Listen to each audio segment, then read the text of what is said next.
Hello friends, welcome to my channel. ഇന്ന് ഞാനൊരു ചക്ക വരകിയതാണ് ഉണ്ടാക്കാൻ പോകുന്നത്. ഇത് ഫ്രഷ് ചക്ക വെച്ചിട്ടല്ല ഞാൻ ചെയ്യുന്നത്, പാക്കറ്റിൽ കിട്ടുന്ന ചക്ക കൊണ്ടാണ് ചെയ്യുന്നത്. അതുകൊണ്ടാണ് ഞാനിത് നിങ്ങളുമായിട്ട് ഷെയർ ചെയ്യാമെന്ന് വിചാരിച്ചത്. പ്രവാസികൾക്കൊക്കെ ഇങ്ങനത്തെ ചക്കകളെ എപ്പോഴും കിട്ടുകയുള്ളൂ. ഫ്രഷൊക്കെ കിട്ടാൻ വളരെ ബുദ്ധിമുട്ടാണ്. പിന്നെ ഇതുപോലെ ടിന്നിലായിട്ടും കിട്ടുന്നുണ്ട്. ഞാനിപ്പോൾ പാക്കറ്റിലുള്ള ഹണി ജാക്ക്ഫ്രൂട്ട് എന്നാണ് ഇതിൻ്റെ പേര് കൊടുത്തിരിക്കുന്നത്. ഇത് ഞാൻ ഇടയ്ക്ക് വാങ്ങിക്കാറുണ്ട്, ജ്യൂസ് അടിക്കാനും ഒക്കെ വാങ്ങിച്ചിട്ടുണ്ട്. നല്ല ടേസ്റ്റാണ് കേട്ടോ. നമ്മൾ ഫ്രഷ് ചക്ക കഴിക്കുന്നത് പോലെ തന്നെ തോന്നാറുള്ളൂ. ഇത് നമുക്ക് ചെറിയ പീസസ് ആക്കിയിട്ട് കട്ട് ചെയ്തെടുക്കണം. ഇത് ഒരു പാക്കറ്റ് 300 ഗ്രാമാണ്.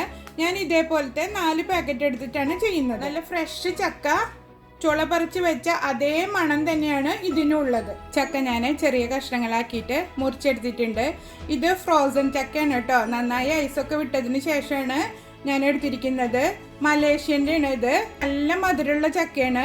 അപ്പം അതിനനുസരിച്ചിട്ട് വേണം ശർക്കര എടുക്കാൻ. ഞാനൊരു 500 ഗ്രാം ശർക്കര എടുത്തിട്ടുണ്ട്. അത് ഇതാ ഇതിൽ പൊടിച്ചിട്ടിട്ടുണ്ട്. അതിലേക്കൊരു 1/2 കപ്പ് വെള്ളം ഒഴിച്ചിട്ട് ഇത് ഉരുക്കിയെടുക്കാം. ചക്ക അരിഞ്ഞത് മിക്സിയുടെ ജാറിലിട്ടിട്ട് അരച്ചെടുക്കണം. ഇത് നല്ല പേസ്റ്റ് പോലെ അരച്ചെടുക്കണ്ട, കുറച്ചൊന്ന് തരിതരിപ്പായിട്ടാണ് ഞാൻ പൊടിച്ചെടുക്കുന്നത്. നമ്മൾ നന്നായി പേസ്റ്റ് പോലെ അരച്ചിട്ട് വരട്ടിയെടുക്കുമ്പോൾ അതിങ്ങനെ ഒട്ടണ പോലെ ഉണ്ടാവും. പക്ഷെ ഇങ്ങനെ ഉണ്ടാക്കിയെടുക്കുമ്പോൾ ആ ഒരു ഒട്ടലുണ്ടാവില്ല കഴിക്കുമ്പോൾ. ഇപ്പം നിങ്ങൾക്ക് അങ്ങനത്തെയാണ് ഇഷ്ടം എന്നുണ്ടെങ്കിൽ നല്ല ഫൈനായിട്ട് അരച്ചെടുത്തോളൂ. ഒട്ടും വെള്ളം ചേർക്കാതെ അരച്ചെടുക്കാം. ചക്ക ഞാൻ നന്നായി അരച്ചെടുത്തിട്ടുണ്ട്. ശർക്കര നന്നായി ഉരുകിയിട്ടുണ്ട്. ഇനി ഇത് നമുക്ക് അരച്ചെടുക്കാം. ചൂട് കട്ടിയുള്ളൊരു വലിയ പാൻ അടുപ്പത്ത് വയ്ക്കുക. അതിലേക്ക് നമ്മൾ അരച്ചിട്ടുള്ള ചക്ക ഇട്ട് കൊടുക്കുക. ചക്ക വേവാൻ ആവശ്യമായ 1 കപ്പ് വെള്ളം ഒഴിച്ചിട്ട് ഇളക്കി മിക്സ് ചെയ്ത് ചെറിയ തീയിൽ വെച്ചിട്ട് മൂടി വെച്ച് വേവിച്ചെടുക്കാം. ഒരു 10-15 മിനിറ്റോളം ഇത് വേവിക്കണം. അപ്പോൾ ഒരു പകുതി വേവായി കിട്ടും.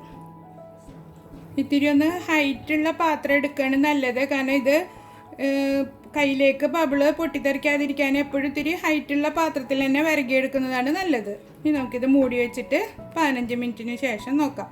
ഇടയ്ക്ക് തുറന്നു നോക്കിയിട്ട് ഇളക്കി കൊടുക്കണം. കാരണം വെള്ളം വറ്റി വരുന്നുണ്ടോ എന്നുള്ളത് ശ്രദ്ധിക്കണം, ഇല്ലെങ്കിൽ അടി പിടിക്കും.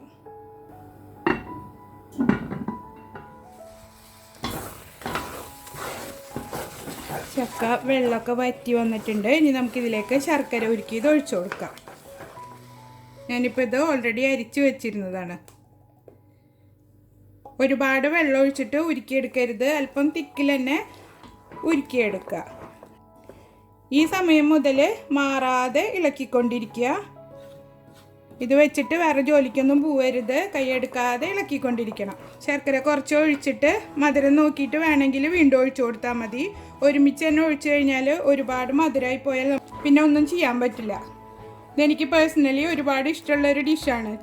ചക്ക വരകിയത് ഞാൻ നാട്ടിൽ ചെല്ലുമ്പോൾ ഉമ്മ എപ്പോഴും റെഡിയാക്കി വയ്ക്കും. 2 കൊല്ലമൊക്കെ ആയിട്ട് അത് വല്ലാതെ മിസ് ചെയ്യുന്നുണ്ട്. ഇപ്പോൾ ചെറിയ തീയിൽ വെച്ചിട്ട് തന്നെ കുക്ക് ചെയ്തെടുക്കുക. ഇപ്പോൾ ആ ചെറിയ പീസായിട്ട് കിടക്കണതൊന്നും ഇനി വെന്തോ അടയോ ഒന്നും ചെയ്യില്ല. ഇതിപ്പോൾ ഉണ്ടാക്കാൻ നിൽക്കുമ്പോൾ ഹെൽപ്പിന് ആരെങ്കിലും വിളിക്കുന്നതാണ് ഏറ്റവും നല്ലത്. വീട്ടിലാരെങ്കിലും ഉണ്ടാകുമ്പോൾ ഹസ്ബൻഡിനെയോ മക്കളെയോ ആരെങ്കിലും വിളിച്ചിട്ട് വിരകാൻ നിൽക്കുന്നതാണ് എളുപ്പം. അല്ലെങ്കിൽ നമ്മുടെ കൈ കടഞ്ഞ് ഒരു വഴിയാകും. അപ്പോൾ അതാ കുറച്ചൊന്ന് വറ്റി തുടങ്ങിയിട്ടുണ്ട്. നിങ്ങൾ അടുത്ത് തന്നെ നിന്ന് കൈയെടുക്കാതെ ഇളക്കിക്കൊണ്ടിരിക്കുകയാണെങ്കിൽ ഒരു മീഡിയം ഫ്ലെയിമിൽ വെച്ചോളൂ കേട്ടോ. അതെല്ലാം വെച്ചിട്ട് പോവുകയാണെങ്കിൽ ചെറിയ തീയിൽ വെച്ചിട്ട് പോകണം, അല്ലെങ്കിൽ നന്നായി അടി കരിയും. 5 മിനിറ്റ് കൂടുമ്പോൾ ഇളക്കി കൊടുത്താൽ മതി. ഞാനിപ്പോൾ ഇത് അടുത്ത് നിന്നിട്ട് തന്നെ ഇളക്കിക്കൊണ്ടിരിക്കുകയാണ്. അപ്പോൾ ഇതാ കുറച്ചൊക്കെ ഒന്ന് വറ്റിയിട്ടുണ്ട്. ഈ സമയത്ത് ഞാൻ 1 ടേബിൾ സ്പൂണ് നെയ്യ് ചേർത്ത് കൊടുക്കുന്നുണ്ട്. നെയ്യ് എത്ര വേണമെന്നുള്ളത് നമ്മുടെ ഇഷ്ടത്തിനനുസരിച്ച് ചേർക്കാം. ഇടയ്ക്കിടയ്ക്കായിട്ട് കുറേശ്ശെ ചേർത്ത് കൊടുത്താൽ മതി. കയ്യിലേക്ക് പൊട്ടിത്തെറിക്കാതെ ശ്രദ്ധിക്കണം. നെയ്യിൻ്റെ മണം ഇഷ്ടമുള്ളവരാണെങ്കിൽ കൂടുതൽ ചേർത്ത് കൊടുക്കട്ടെ. ഞാനിവിടെ അധികം നെയ്യ് ചേർക്കുന്നില്ല. ഇപ്പോൾ ദാ 1 ടേബിൾ സ്പൂൺ ഇട്ട് കൊടുത്തിട്ടുണ്ട്.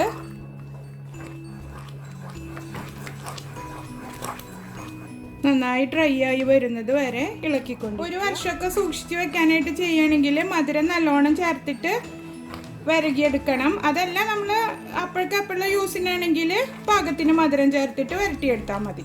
അപ്പോൾ അതാ കണ്ട കളറൊക്കെ ചേഞ്ചായി നല്ല ഡാർക്ക് കളറായിട്ട് വന്നു തുടങ്ങിയിട്ടുണ്ട്. അപ്പോൾ ഒരുവിധം വെള്ളമൊക്കെ വറ്റി നന്നായി വരണ്ട് വന്നിട്ടുണ്ട്. ഇനി നമുക്ക് ഈ സൈഡുകളിൽ ഇരിക്കുന്ന ചക്ക തെറിച്ചിട്ടുള്ളതൊക്കെ ഇതിലേക്ക് തന്നെ തട്ടിയിട്ട് കൊടുക്കുക. ഇടയ്ക്കിടയ്ക്ക് അതിങ്ങനെ സൈഡിലൊക്കെ ഉള്ളത് തട്ടിയിട്ട് കൊണ്ടിരിക്കണം കേട്ടോ.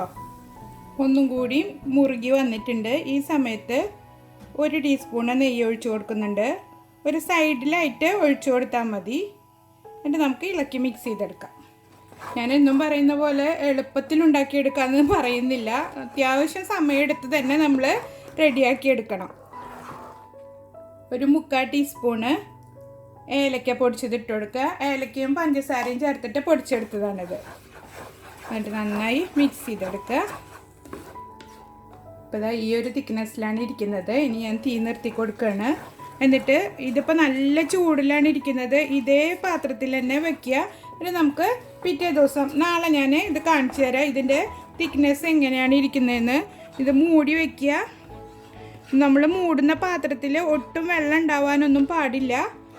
അങ്ങനെ നമ്മൾ അടച്ച് മൂടി വെച്ചിട്ട് ബാക്കി നമുക്ക് നാളെ കാലത്ത് നോക്കാം.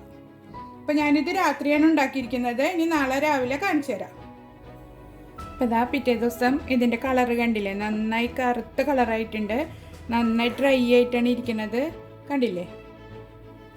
ഇനി ആരും ഫ്രഷ് ചക്ക കിട്ടിയില്ല എന്ന് വിചാരിച്ചിട്ട് വിഷമിക്കൊന്നും വേണ്ട. ഇങ്ങനെയുള്ള പാക്കറ്റുകളിലും ടിന്നിലൊക്കെ വരുന്ന ചക്ക വെച്ചിട്ട് നമുക്ക് ചക്ക വരട്ടിയത് ഉണ്ടാക്കാം. ഇനി ഇത് വെച്ചിട്ട് അപ്പവും അടയും പിന്നെ പായസവും എല്ലാം നമുക്ക് തയ്യാറാക്കി എടുക്കാൻ പറ്റും.